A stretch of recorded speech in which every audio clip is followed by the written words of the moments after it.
Okay, good morning students, again I am hear back विचित्र Kumar, PGT commerce. तो मैं आपको गुडविल के कैरेक्टरिस्टिक्स अभी समझाए थे, है ना।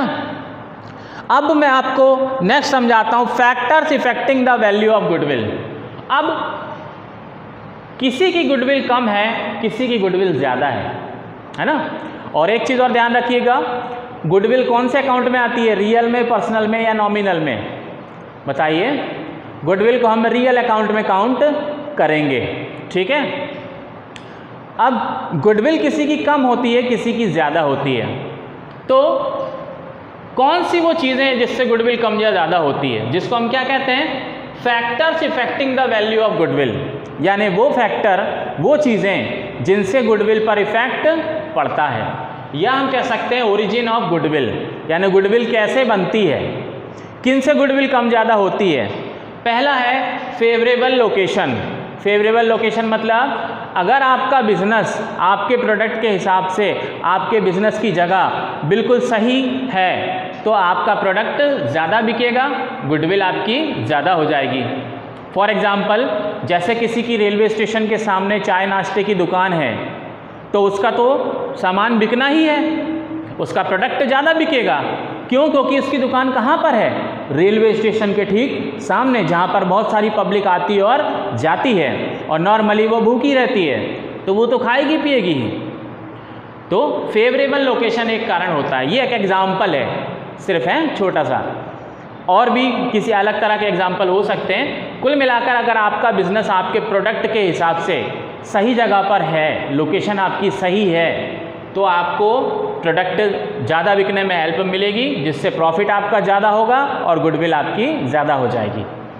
दूसरा, efficiency of management. Goodwill management की एफिशिएंसी के कारण भी बनती है। एफिशिएंसी ऑफ मैनेजमेंट का मतलब है जो मैनेजमेंट का काम देख रहे हैं, संभाल रहे हैं, अगर वो एफिशिएंट हैं, बहुत काबिल हैं, एक्सपर्ट हैं, एक्सपीरियंस्ड हैं, तो वो क्या करते हैं, अपनी कंपनी के लिए बहुत मेहनत करते हैं, जिससे उनका बेस्ट प्रोडक्ट बन जाता है, रीजनेबल रेट पे बिक्री बढ़ जाती है, प्रॉफिट बढ़ जाता है, तो गुडविल भी बढ़ जाती है।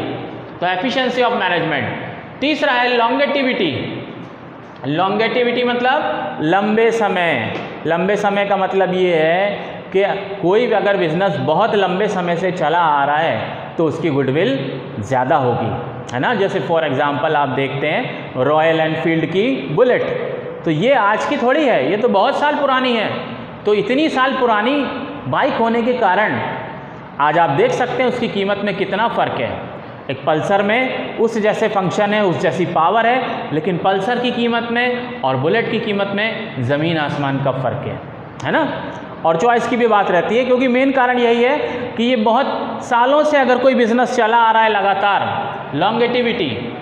अगर पुराना बिजनेस है तो उसकी गुडविल ज़्यादा होगी। जैसे आप कपड़ों में भी देख सकते हैं, विमल हो गया, सियाराम हो गया, डिसजैम हो गया, ये सब बहुत पुराने ब्रांड है जो बहुत समय से अपना बिजनेस करते आ रहे हैं। तो जितना ज़्यादा समय बीत जाएगा आपको बिजनेस में, आपकी गुडविल उतनी ही ज़्यादा बढ़ जाएगी, क्योंकि धीरे धीरे लोग आपके प्रोडक्ट का नाम जानने लगते हैं, पहचानने लगते हैं, आपके प्रोडक्ट पर भरोसा बनने लगता है। फिर फोर्थ है नेचर ऑफ गुड्स, यानी किस तरह का गुड्स आपका है। नेचर ऑफ गुड्स मतलब कैसा गुड्स आप बेच रहे हैं, बना रहे हैं। अगर डेली यूज़ का गुड्स है तो वो ज़्यादा बिकेगा, ज़्यादा प्रॉफिट होगा, तो गुडविल भी ज़्यादा होगी। डेली यूज़ का प्रोडक्ट यानी जो हमें रोज़ यूज़ करना होता है, जैसे टूथब्रश हो गया, टूथपेस्ट हो गया, साबुन हो गया, इस टाइप के प्रोडक्ट जो डेली हमें काम में आते हैं, अगर ऐसा कोई प्रोडक्ट है तो उसकी सेल ज़्यादा होती है, तो उसकी गुडविल भी उस बिज़नेस की ज़्यादा होगी। फिर लाइसेंस। पांचवा कारण गुडविल बनने का है लाइसेंस। अगर आपके पास लाइसेंस है किसी चीज़ का, तो आपकी गुडविल भी ज़्यादा होगी। क्यों? क्योंकि लाइसेंस है आपके पास, केवल आप ही उस बिज़नेस को कर सकते हैं, तो आपका ही प्रोडक्ट बिकेगा। जब आपका ही प्रोडक्ट बिकेगा तो आपको ही प्रॉफिट होगा और आपकी ही गुडविल बनेगी। तो लाइसेंस से ये फ़र्क पड़ता है कि अगर आपके पास गवर्नमेंट से लाइसेंस है किसी प्रोडक्ट को बेचने का या बनाने का, तो आपके अलावा दूसरे लोग नहीं बना पाएंगे, तो आपका ही प्रोडक्ट बिकना है, तो गुडविल भी आपकी ज़्यादा होगी। सिक्स्थ है monopolistic and other rights. Monopolistic, monopoly means where when there is only one seller and so many buyers, that condition is called monopoly. जब बेचने वाला केवल एक होता है और खरीदने वाले बहुत सारे होते हैं तो हम उसको क्या बोलते हैं? मोनोपोली बोलते हैं। तो अगर मोनोपोलिस्टिक कंडीशन बन रही है, यानी एक ही प्रोडक्ट अवेलेबल है बिकने के लिए और ख़रीदने वाले बहुत सारे हैं, तो कोई चॉइस ही नहीं है कस्टमर के पास, तो आपका ही प्रोडक्ट लेंगे, आपका ही प्रॉफिट होगा ज़्यादा, आपकी ही गुडविल बढ़ेगी। तो अगर मोनोपोली है तो भी गुडविल बढ़ जाती है। फिर 7th है रिस्क। रिस्क कितना है? अगर किसी बिजनेस में रिस्क ज़्यादा है तो उसकी गुडविल कम रहती है। जी हाँ, रिस्क अगर किसी बिजनेस में ज़्यादा है तो उसकी गुडविल कम रहती है, रिस्क अगर कम है तो उसकी गुडविल ज़्यादा होती है। ऐसे बिजनेस जिसमें रिस्क ज़्यादा होता है, रिस्क का मतलब क्या है कि नुकसान कभी भी हो सकता है, तो उसमें नुकसान होता भी रहता है और नुकसान बार बार ज़्यादा होने के कारण ज़्यादा प्रॉफिट नहीं हो पाता है, जिसके कारण गुडविल भी कम होती है। तो अगर रिस्क ज़्यादा है तो गुडविल कम होगी, अगर बिजनेस में रिस्क कम है तो गुडविल ज़्यादा होगी। तो ये कुछ फैक्टर्स थे इफेक्टिंग गुडविल या ओरिजिन ऑफ गुडविल। ठीक है, अब ये पॉइंट देखिए। अब इसके बाद मैं आपको बताता हूँ क्लासिफिकेशन काइंड्स और टाइप्स ऑफ गुडविल, यानी गुडविल कितने टाइप की होती है, जिसको हम क्लासिफिकेशन काइंड्स और टाइप्स ऑफ गुडविल कहते हैं। गुडविल 2 टाइप की होती है। कितने? 2 टाइप की, परचेज गुडविल और सेल्फ जनरेटेड या इनहेरेंट गुडविल।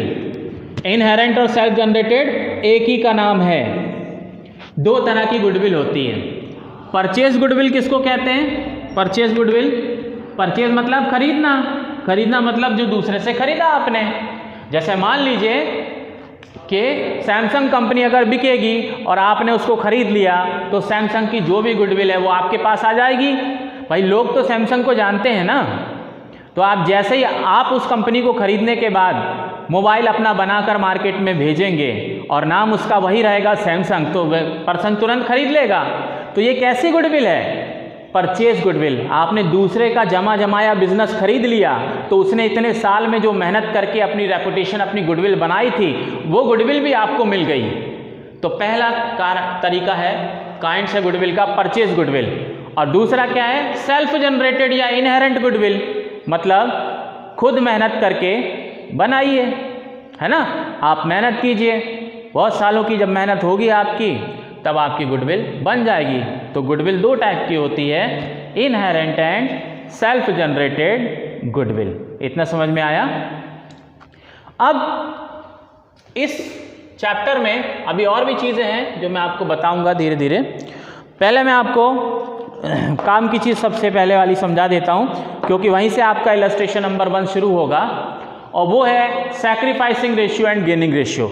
इनके बारे में मैं आपको समझाता हूं कि आखिर ये होता क्या है sacrificing ratio and gaining ratio. देखिए, जब पुराना रेशियो चेंज होता है तो कोई पार्टनर फायदे में जाता है, कोई पार्टनर नुकसान में जाता है।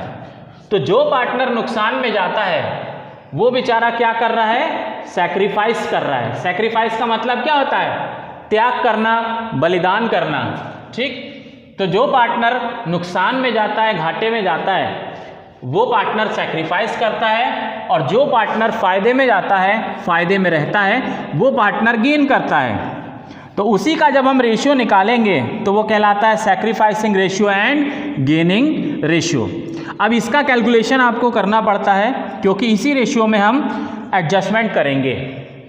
कैसे होगा देखिए, सपोज 2 पार्टनर हैं। अच्छा, पहले मैं आपको समझा देता हूं कैसे होगा। देखिए, ये शेयर है, ये समझिए टोटल प्रॉफिट है। A, B, C are 3 partners. They are having equal ratio 1:1:1, 1/3, 1/3, 1/3। इसी सर्कल में ये 1/3 कैसे दिखाएंगे? ऐसे दिखाएंगे। ठीक, A, B, C, ये रेशियो था इनका पहले पुराना। अब इसी कंडीशन में न्यू रेशियो उन्होंने डिसाइड किया किसी भी कारण से कि भाई अब से ये रेशियो चेंज होगा। जब चेंज होगा तो रिकॉन्स्टिट्यूशन ऑफ पार्टनरशिप होगा, नई पार्टनरशिप बनेगी। रेशियो मान लीजिए अब डिसाइड हुआ 2:1:1 का, 2 + 1 3 + 1 4, 2/4 1/4 1/4, ठीक। इसी को मैं इसमें कैसे दिखाऊंगा सर्कल में, ये टोटल प्रॉफिट है तो 2 यानी कि 4 में से 2 ए ले लेगा, 4 में से 2 कितना हो गया, सीधे सीधे आधा, और जो बच रहा है 4 में से 1 ले लेगा बी और 1 ले लेगा सी। तो देखिए पहले इस हिसाब से बंटवारा हो रहा था, किसी भी चीज़ का प्रॉफिट हो लॉस हो कुछ भी हो इस हिसाब से बांटा जा रहा था इक्वल। अब बांटा जा रहा है 2:1:1 के रेशियो में, यानी आधा मिल जाएगा ए को और उसके बाद जो आधा बचेगा वो मिलेगा बी को एंड सी को। तो आप इसको ध्यान से देखिए तो आप देखेंगे कि ए को फायदा हो रहा है, ए को पहले बराबर मिल रहा था लेकिन अब ए को सीधे कितना मिल रहा है, आधा मिल रहा है। तो ए को फायदा हुआ, यहाँ पर ए क्या कर रहा है, गेन कर रहा है ना। तो एक आएगा गेनिंग रेशियो। और बी और सी को आप देखिए, बी और सी को पहले ज्यादा मिल रहा था, है ना, अब इनको कम मिल रहा है। अब आधे में से ये दोनों आधा आधा बांट रहे हैं, तो बी और सी क्या कर रहे हैं, सैक्रिफाइस कर रहे हैं। तो इनका क्या निकलेगा, सैक्रिफाइसिंग रेशियो। तो जो गेन कर रहा है जिसको हम गेनिंग रेशियो बोलते हैं, उसका नया रेशियो बड़ा होता है। यहाँ देखिए एक और बड़ा मिल रहा है ना, 2/4, पहले कितना था 1/3, यानी 3 में से किसी चीज़ के 3 हिस्से कर दो तो एक को मिल रहा था। अब 4 में से 2 यानी कि सीधे सीधे आधा मिल रहा है। अगर इस 3 का आधा करें तो कितना होता है 3 का आधा, 1.5। पहले 1 था अब कितना है 1.5 हो गया है। तो पॉइंट में थोड़ी प्रॉब्लम होती है तो इसको इजी लैंग्वेज में हम कैसे बोल सकते हैं, 2/4 बोल सकते हैं। तो ए क्या कर रहा है, गेन कर रहा है, तो ए का नया रेशियो बड़ा है। तो नए रेशियो में से पुराना रेशियो माइनस करते हैं, new ratio minus old ratio. लेकिन बी और सी क्या कर रहे हैं, बी और सी सैक्रिफाइस कर रहे हैं, त्याग कर रहे हैं। पहले उनको ज़्यादा मिलता था, अब कम मिल रहा है। बी और सी को पहले कितना मिलता था, 3 में से 1 हिस्सा मिलता था, अब कितना मिल रहा है, 4 में से 1 हिस्सा मिल रहा है। 2 सीधे सीधे एक के पास चला जा रहा है। तो 4 में से 1 हिस्सा कितना होता है, पॉइंट, बताइए 4 में से 1 हिस्सा कितना हुआ। अगर मैं इसी रेशियो में कहूँ तो इसमें आपको पॉइंट में समथिंग में आने लगेगा, यानी 1 से भी छोटा हो गया। अगर आप इसको 4 में से 1 हिस्से को पॉइंट्स में निकालना शुरू करेंगे तो आपको पॉइंट समथिंग मिलेगा रेशियो में। तो अब 1 भी नहीं रहा इनका रेशियो, बी और सी का रेशियो अब 1 भी नहीं रहा, 1 से भी कम हो गया, 0 पॉइंट ऐसे चलेगा, 0 पॉइंट समथिंग। तो ये लोग सैक्रिफाइस कर रहे हैं, मतलब इनका नया रेशियो छोटा है। पुराना रेशियो कैसा था, बड़ा था। बड़े में से छोटा माइनस करेंगे, old ratio minus new ratio. तो ये सैक्रिफाइसिंग रेशियो कहलाता है। सैक्रिफाइसिंग में नया रेशियो छोटा होता है, पुराना रेशियो बड़ा रहता है, तो old ratio minus new ratio. Gaining में इसका उल्टा होता है, new ratio minus old ratio. तो ये रेशियो कहलाता है सैक्रिफाइसिंग या गेनिंग। इसका कैलकुलेशन हमको सीखना होगा, क्योंकि आगे आप जो भी एडजस्टमेंट करेंगे उसको इसी रेशियो के हिसाब से बांटना होगा, ठीक है। अब देखिए आपका इलस्ट्रेशन नंबर 1 है, इसको मैं समझा रहा हूँ। देखिए इसको करेंगे कैसे है। ओल्ड रेशियो ए और बी का, ये देखिए पेज नंबर है 2.3। ओल्ड रेशियो ए और बी का है 2:1, न्यू रेशियो कितना है 1:1। तो बताइए सैक्रिफाइस या गेन, सैक्रिफाइस या गेन कैसे निकलेगा। आप फॉर्मूला किस चीज़ का लगा रहे हैं। अगर आपका आंसर प्लस में आया, जैसे आप सैक्रिफाइसिंग रेशियो का फॉर्मूला लगा रहे हैं, सैक्रिफाइसिंग रेशियो का फॉर्मूला लगा रहे हैं और आपका आंसर प्लस में आ रहा है तो वो सैक्रिफाइस कहलाएगा। और अगर आपने सैक्रिफाइसिंग रेशियो का फॉर्मूला लगाया पर आंसर आपका माइनस में आया तो वो गेनिंग रेशियो कहलाएगा, है ना। अब ये क्वेश्चन है, इसको डिटेल में समझाऊंगा मैं आपको नेक्स्ट वीडियो में, या जब हमारी ऑनलाइन क्लास होगी तब, ठीक है। अभी ये टाइम ख़त्म हो रहा है, आप इसको अच्छे से समझिए कैसे निकलेगा, बाकी मैं आपको आगे समझाता हूँ। अपने नोट्स वगैरह तैयार रखिए, ठीक है। Thank you.